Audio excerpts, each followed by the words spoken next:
2025 में सबसे ज्यादा पैसे कमाने वाली फिल्म कौन सी होगी, ये जानना चाहते हो? तो सुनो, लोगों ने अपनी राय दी है।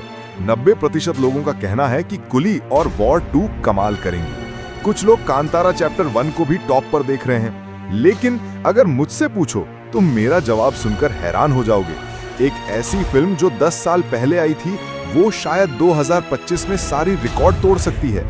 जी हाँ, मैं बात कर रहा हूँ बाहुबली द एपिक की। इसका एक छोटा सा 70 सेकंड का टीजर आया है और उसमें जो दिखाया गया है वो 70 दिनों तक आपके दिमाग से नहीं जाएगा। यार, हम आपके लिए इतनी मेहनत करके कंटेंट बनाते हैं और आप एक लाइक भी नहीं करते, ये तो गलत बात है। एक लाइक तो बनता है बॉस। आपने बिल्कुल सही सुना। एस राजामौली, जो भारत के सबसे चतुर निर्देशकों में से एक हैं, उसी जादू को वापस लेकर आए हैं जिसने बॉलीवुड और साउथ को एक साथ जोड़ा था। मानना पड़ेगा, सिर्फ 70 सेकंड देखकर ही समझ आ गया कि फिल्में तो बहुत आएंगी जाएंगी, लेकिन बाहुबली जैसा सिनेमा का अनुभव कोई और नहीं दे पाएगा। पता चला है कि बाहुबली 1 और बाहुबली 2 को मिलाकर एक नई, लगभग 3 घंटे लंबी फिल्म बनाई जा रही है। राजामौली ने दिमाग लगाकर दोनों पार्ट्स को इस तरह जोड़ा है कि देखने वाले को पूरी कहानी समझ में आए और पिछली बार से भी ज्यादा मजा आए। अंदर की बात बताऊं, राजामौली सर के दिमाग में एक बहुत ही चालाकी भरी स्कीम आई है। अगर उन्होंने उसे इस्तेमाल किया तो बाहुबली फिर से करोड़ों कमाएगी। पहले बात करते हैं टीजर की। प्रभास को फिर से बाहुबली के लुक में देखकर दिल खुश हो गया। काश कोई उन्हें फिर से उसी तरह इस्तेमाल कर पाता तो पूरा भारत दीवाना हो जाता। सिर्फ प्रभास ही नहीं, टीजर में बाहुबली का हर सीन शानदार लग रहा है। उस फिल्म के साथ इतनी यादें जुड़ी हैं, आजकल ऐसा जुड़ाव किसी फिल्म के साथ महसूस ही नहीं होता। और ऊपर से कलर ग्रेडिंग और स्पेशल इफेक्ट्स ने फिल्म का लेवल ही बदल दिया है। वीएफएक्स, लाइट्स और इतना ताजा रंग, ऐसा लग रहा है जैसे कोई हॉलीवुड मूवी देख रहे हैं। कमाल की बात तो यह है कि इस बार बाहुबली IMAX और 4DX में भी रिलीज होगी, जिसमें आपके दिमाग के साथ साथ कुर्सी भी हिलेगी। अब मैं आपको वो सीक्रेट स्कीम बताती हूँ जो बाहुबली द एपिक को 2025 की सबसे कमाऊ फिल्म बना सकती है। खबर तो ऐसी है कि जब एस राजामौली के पिता ने बाहुबली की स्क्रिप्ट लिखी थी तो उन्हें डर था कि फिल्म का क्लाइमैक्स पार्ट 2 से पहले ही लीक न हो जाए।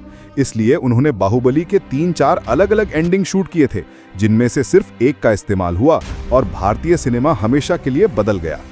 अब आप भी वही सोच रहे हो ना जो मैं बोलने वाली हूँ? जी हाँ, बाकी बचे हुए 3 एंडिंग्स अभी भी सिर्फ राजामौली और उनकी टीम को पता है। तो क्या हो अगर बाहुबली द एपिक में पार्ट 1 और पार्ट 2 को जोड़ने के लिए राजामौली असली क्लाइमैक्स की जगह नया क्लाइमैक्स दिखा दें? कटप्पा ने बाहुबली को क्यों मारा? अगर इस सवाल का जवाब ही बदल जाए और बाहुबली के क्लाइमैक्स में भल्लाल देव के सामने जूनियर और सीनियर बाहुबली एक साथ आ जाए, तो जो बात सिर्फ सोचकर ही आपका दिमाग हिल रहा है, वो अगर हकीकत में हो गया तो तैयार रहना, फिर से बाहुबली के टिकट एक हफ्ते तक नहीं मिलने वाले हैं।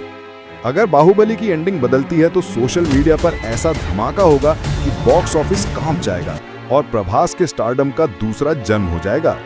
सबसे अच्छी बात यह है कि बाहुबली की तीसरी फिल्म दिवाली के अगले हफ्ते 31 अक्टूबर को आ रही है और ऐसा कहा जा रहा है कि उसके अगले हफ्ते जेम्स कैमरन अपनी फिल्म अवतार को प्रमोट करने भारत आएंगे और वहीं एस राजामौली जेम्स कैमरन के साथ मिलकर अपनी अगली फिल्म का टीजर लॉन्च करेंगे, जिसमें महेश बाबू जंगल में एडवेंचर करते दिखेंगे। मतलब सब कुछ सोच समझकर बिल्कुल सही समय पर किया जा रहा है।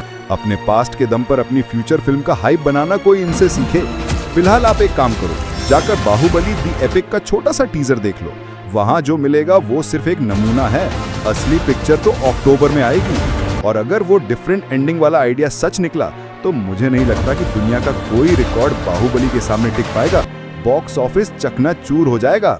वैसे आप क्या सोचते हो, बाहुबली के साथ ये एक्सपेरिमेंट काम करेगा? नया रिकॉर्ड बनेगा या रिस्क नहीं लेना चाहिए और जो ओरिजिनल है वही ठीक है? कमेंट करके जरूर बताना। Bye bye.